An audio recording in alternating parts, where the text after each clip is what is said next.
কি নাম এই মাংসটা? এটা হচ্ছে অ্যাকচুয়ালি বিহারি কাম বাঙালি প্রসেস হয়ে গেল। মাংসর কালারটা খালি এসেছে দেখো কি সুন্দর। দিয়ে মশলাটাকে ভালো করে কষাবো।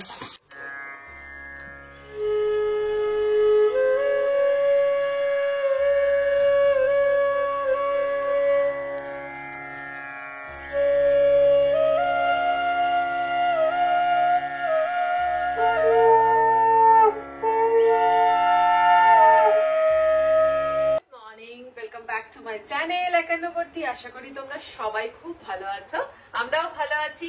আজ হচ্ছে রবিবার, সকালবেলা ব্লগটা স্টার্ট করলাম ঠাকুর ঘর থেকে। কেন বলছি তোমাদেরকে, আমার গাছে, আমার ছাদ বাগানে যে গাছ আছে, গাছে যে কি ফুল হয় তোমাদেরকে বলে বোঝাতে পারবো না। তাই ভাবলাম যে সবকিছু যখন শেয়ার করি, আমার গাছের ফুলগুলো তোমাদেরকে দেখাই। কি সুন্দর করে গাছের ফুল দিয়ে আমি আমার ঠাকুর ঘরকে সাজিয়েছি। মানে এত ফুল হয় না, মন দিয়ে ঠাকুরকে যেন ফুল দিয়ে সাজাতে সাজাতে সাজাতে যেন মনটা ভরে যায়। তোমাদের দেখাই, দেখো এই দেখো, এইভাবে লাল জবাই গাছ আমার পুরো ভর্তি হয়ে থাকে। এইখানে নিচে সাদা পিঙ্ক জবাগুলো দিয়েছি, এখানে লাল হলুদ, লাল জবা, মধ্যিখানে একটা হলুদ জবা। আর এইভাবে এই কলকে ফুল টাইপের এগুলো নারায়ণকে দিই। নারায়ণকে তো জবা ফুল দিতে নেই, নারায়ণকে দিই। আর এই যে আমার ভোলে বাবা, ফুলে ফুল হয়ে থাকে গো আমার ছাদ বাগানটা। আর এইদিকে আমার গোপু সোনা বসে পড়েছে মিষ্টি নিয়ে। তো পুজো কমপ্লিট হয়ে গেল। তোমাদের মধ্যে একজন বলেছিল যে মণিদীপা পুজো হয়ে গেলে 10 মিনিটের জন্য ঠাকুর ঘরে পর্দা দিয়ে রেখে দেবে। তো আমি তারপর থেকে না তাই করি। এই যে পুজো কমপ্লিট করার পরে এই 10 মিনিটের জন্য ঠাকুর ঘরের পর্দা ঢেকে রেখে দেব। আমি ঢুকবো রান্না করতে, আর মুখার্জি বাবু চললো এখন সানডে পালন করতে। সানডে পালন করতে চললে কি করা যাবে আর? হ্যাঁ সে তো বটে, আড্ডা মারাটাও কাজ। দুপুরে কি খাবে? হিলসা আর চিকেন।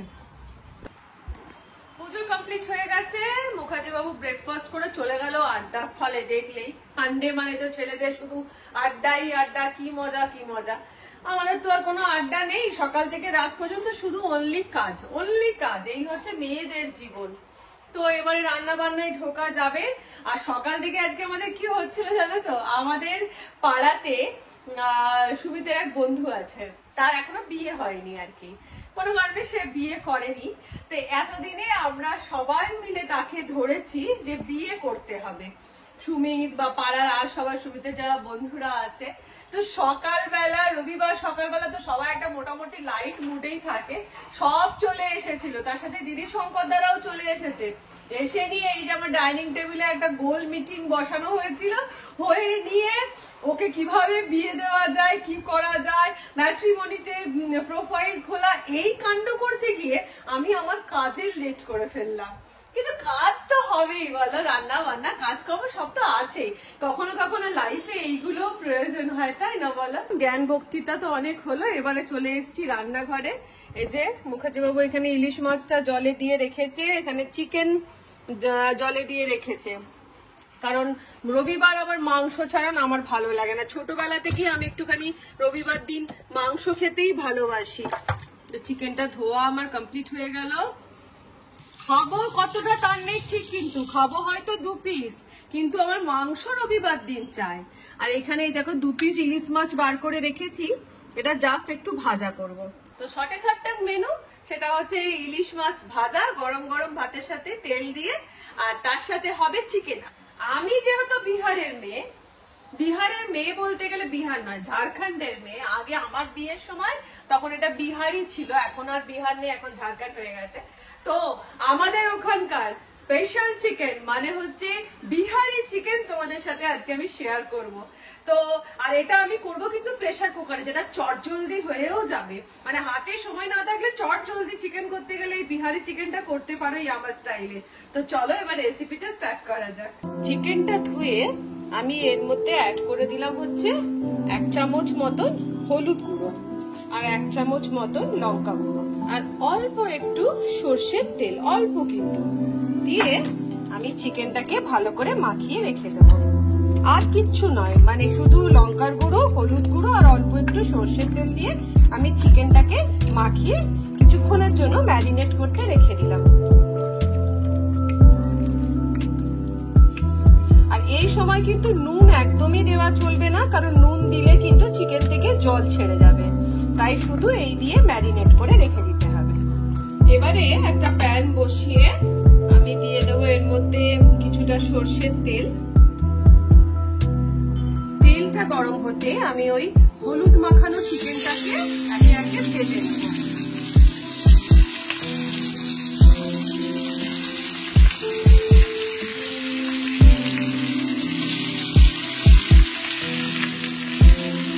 চিকেনগুলোকে বেশ উল্টে পাল্টে ভালো করে, মানে মোটামুটি লাল লাল করে আমি ভেজে তুলে নেব। এবার একটা প্রেসার কুকার নেব, যেহেতু আমি প্রেসার কুকারে বানাবো। একটা প্রেসার কুকার বসালাম, প্যানের মধ্যে যে মাংস ভাজার অল্প তেল ছিল এটা আমি প্রেসার কুকারে দিয়ে দিলাম। এবার আমি প্রেসার কুকারে দিয়ে দিলাম হচ্ছে সর্ষের তেল, এর মধ্যে অ্যাড করে দেব 2টো তেজপাতা, দিয়ে দিলাম অল্প একটু গরম মশলা ফোড়ন, আর দিয়ে দেবো একটু জিরে ফোড়ন, দিয়ে দিলাম এর মধ্যে একটা গোটা রসুন, দিয়ে আমি ফোড়নের সাথে সমস্ত কিছু ভালো করে ভেজে নেবো রসুনটাকে।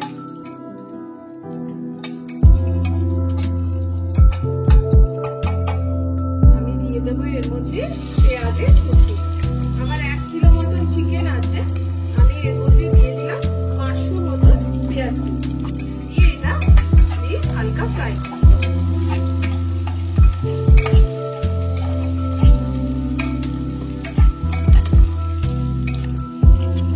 পেঁয়াজটা হালকা যেই ভাজা হয়ে যাবে আমি এর মধ্যে অ্যাড করে দেবো হচ্ছে আদা, রসুন আর কাঁচা লঙ্কা থেতো করে রেখেছি। আচ্ছা, এই রান্নার মধ্যে কিন্তু আদা থেকে রসুনের ব্যবহারটা বেশি হবে, তো আদা, রসুন আর 7-8টা মতন কাঁচা লঙ্কা থেতো করে আমি এর মধ্যে দিয়ে দিলাম, দিয়ে মশলাটাকে ভালো করে কষাবো।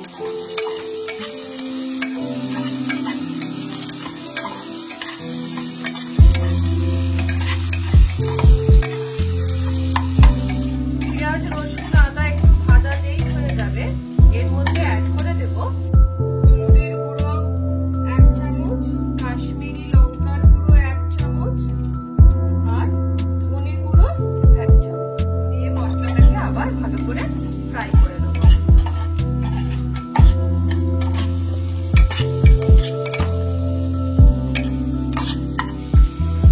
মশলাটা যত ভালো করে কষা হবে তত এই রান্নাটা খেতে সুস্বাদু হবে। আর যেহেতু আমি আদা, রসুন যেগুলোই দিয়েছি সেগুলো থেতো করা অবস্থায় দিয়েছি, তাই যতক্ষণ না পুরো মানে পেঁয়াজ রসুন গুলো গলে যাচ্ছে ততক্ষণ এটাকে মশলাটাকে আগে ফ্রাই করে নিতে হবে। তো মশলাটা আমার ভালোভাবে ফ্রাই হয়ে গেছে, আমি এবার তেলও ছাড়তে স্টার্ট করে দিয়েছে। এবারে আমি অ্যাড করে দেবো এর মধ্যে ভাজা চিকেনগুলো।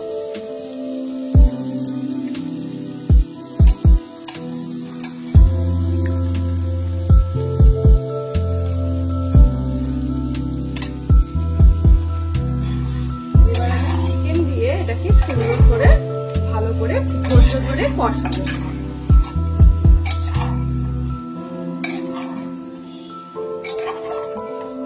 যাতে চিকেনটা পুড়ে না যায় তাই আমি অল্প জল দিয়ে পুরো চিকেনটাকে বেশ কিছুক্ষণ ধরে কষিয়ে নেব। চিকেনটা বেশ কিছুক্ষণ কষানো হয়ে যাওয়ার পর এবারে আমি অ্যাড করবো এর মধ্যে হচ্ছে পরিমাণ মতো নুন, দিয়ে আবার আমি চিকেনটাকে ভালো করে কষাবো।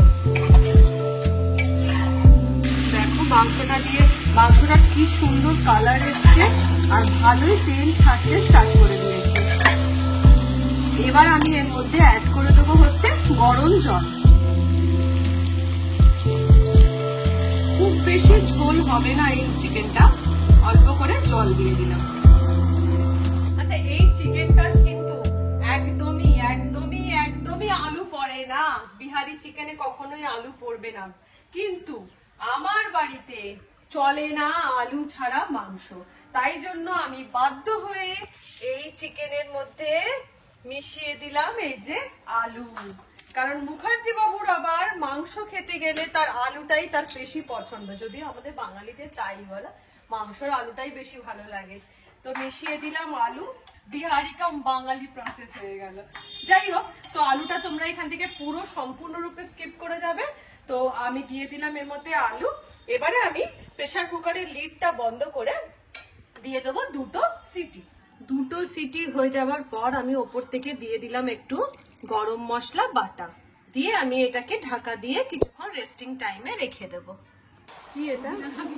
হ্যাঁ, পুদিনা খাবো। দেখো আমি এবার চিকেনটাকে এখন রেস্টিং টাইমে রেখেছি, রেখে নিয়ে একটু নিজেও রেস্টিং করছি পান্তুয়ার সাথে। হয়ে গেছে? কেমন একটা লাগে দেখবি? হ্যাঁ, কেমন একটা, হ্যাঁ রান্নাটা করেছে তো ইলিশ মাছ করার পর একটা গায়ে আঁশটানি। হ্যাঁ, না জামা কাপড় ছাড়লে ভালো লাগে না, বুঝতে পারবো না জামাটা ছেড়ে তবে খেতে পারবো। সেটা ঠিক কথা। বলছি শোন না, ভালো করছিস তুই এসেছিস। তোকে আমি একটা কথা বলছিলাম, সেটা হচ্ছে যে একজন আমার ব্লগে তোকে একটা পান্তুয়া সর গানের রিকোয়েস্ট করেছে। সেই গানটা হচ্ছে ওই দাঁড়া বলছি, ইয়ে প্যার কা নগমা হ্যাঁ গানটা একজন রিকোয়েস্ট করছে তোকে গাওয়ার জন্য। তুই যখন এসছিস একটুখানি শুনিয়ে দে না। দাঁড়া পান্তুয়া, মাসি গান গাইবে এখন।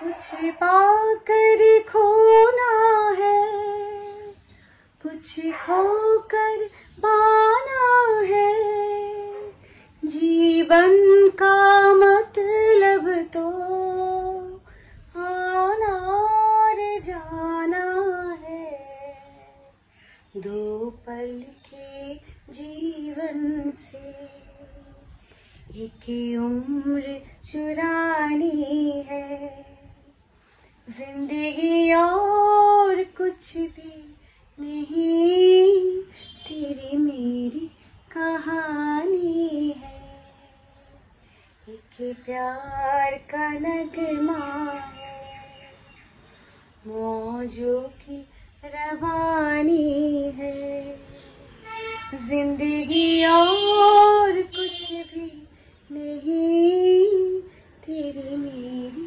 कहानी है। দিদির গান শুনে সত্যি মনটা ভরে গেল। তার মধ্যে এখানে এসে চিকেন দেখে, চিকেনের কালার দেখে আরো মনটা ভরে গেল।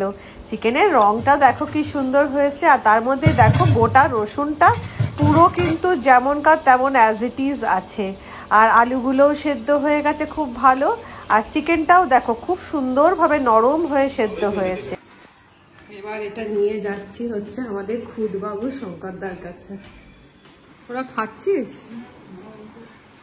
এই যে খেয়ে দেখবেন, প্রেসার কুকারে চিকেন খেয়ে যে বয়সে আছেন সে বয়সে থাকবেন। এই যা ওপর থেকে একটু ধনে পাতা ছড়াতে হতে ভুলে গেছি। না, কমবে না, কমার কোনো চান্সেস নেই, কমার কোনো চান্সেস নেই। না না, কমার কোনো সিন নেই। তোর কি রান্না হলো? ইলিশ মাছের তেল, ইলিশ মাছের ভাপা, ইলিশ মাছ দিয়ে বেগুন দিয়ে ঝোল, ইলিশ মাছের মাথা দিয়ে পুঁই শাক চচ্চড়ি, মানে পুরো ইলিশের উপরে লেজা মুড়ো দিয়ে অম্বল। ওরে বাবা, এই একদিন তুই ইলিশ মাছের লেজা মুড়ো অম্বলের রেসিপিটা শেয়ার করবি তো? আচ্ছা ঠিক আছে, ঠিক আছে। এখানকার মায়ের ফেভারিট ওয়েডনেসডে করবি, ঠিক আছে। কিসমিস বাইরে বেরিয়ে গেছে, চল ভেতরে আয়। তোরও কি পান্তুয়া দিদির রোগ ধরেছে? আয় ভেতরে আয়, কিসমিস আয় আয় আয়, ভেতরে চলে আয়। মার দেবো তোমাকে। আরেকজন দেখো, পান্তুয়া কিসমিস না বেরিয়ে গেছিল নিচে, জানো তোমার একটা ছোট বোন আছে না, সেই বোনটা না বেরিয়ে গেছিল পান্তুয়া, ছোট বোনটা, জানো। চলো চলো গাড়ি চলো। এইদিকে দেখো, কাল আমাদের যে নেম প্লেটটা লাগানো হচ্ছিল সেটা কমপ্লিট হয়ে গেছে। এই যে এই ওয়ালে দুটো আমি, দাঁড়াও লাইটটা জ্বালিয়ে দিই, এই যে এখানে দুটো গণেশের লাগিয়েছে, আর এখানে একটা গণেশ, আর তার সাথে আমাদের এই যে নেম প্লেট। এখানে সুইচ বোর্ডটা ভেঙে গেছে, এটা লাগানো হয়। বসে পড়েছি আমরা আমাদের সানডে স্পেশাল লাঞ্চ নিয়ে। হ্যাঁ দাও, সানডে স্পেশাল লাঞ্চ। একটু টিভিটা আস্তে করে দাও। আর তার সাথে চলছে হচ্ছে একটা, আমরা মুভি প্রত্যেক সানডে আমরা কি করি বলতো, এই খাবার নিই, লাঞ্চ নিই, আর তার সাথে একটা মুভি চালিয়ে দিই। এই দেখতে দেখতে আমাদের চলে খাওয়া। অল্প দাও। মুখে কোনো বাক নেই তোমার? কি আচ্ছা আচ্ছা রে ভাই, একটা একবার আধবার তো ব্লগ করে আমাকে একটু হেল্প করতেও পারো। আগের রবিবার করেছো বলে ব্যাস। না সেটা না, তা নয় দিবা করো। চলো ফার্স্টে আমাদের ট্রাই করব হচ্ছে ইলিশ মাছের তেল দিয়ে, ইলিশ মাছ ভাজা দিয়ে ভাত।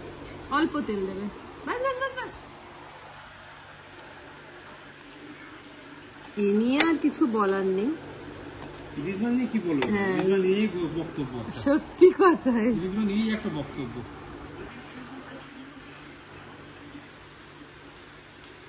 ঠিকই বলেছো, ইলিশ মাছ নিজেই একটা বক্তব্য।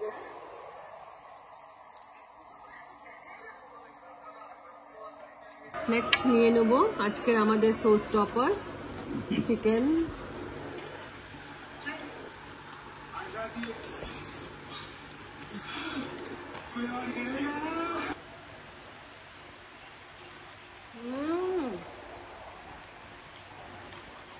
দারুন।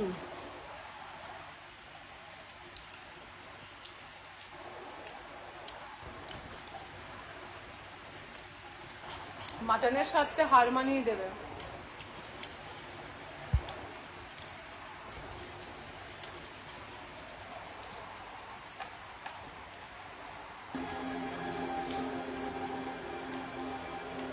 কোনো কথা হবে না, বাকলেস হয়ে খেয়ে যাচ্ছি। কি নাম এই মাংসটা?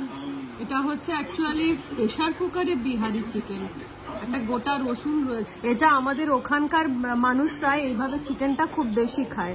দেহাতি চিকেন বলতে পারো? দেহাতি চিকেন নয়, এটা হচ্ছে বিহারি চিকেন। বিহারি চিকেনে এই গোটা রসুনটা পড়ে আর কি।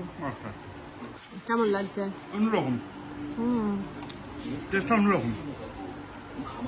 বুনো বুনো ভাব আছে, বুনো বুনো ভাব। বুনো বুনো ভাব। হ্যাঁ, কারণ আমি পেঁয়াজ রসুন যেগুলো সেগুলো কোনো বাটা দিইনি, সবই থেতো করা। এটা র গন্ধ আছে, মানে মশলার র গন্ধটা ফলে ভালো লাগে না, সেই বনভোজন ভোজন ভোজন টাইপের। হ্যাঁ, ফিস্টে। আর আলুটা তোমার জন্যই দেওয়া, কারণ এই চিকেনে আলু দেয় না, আলু না তো মাংস হবে ওটার জন্যই।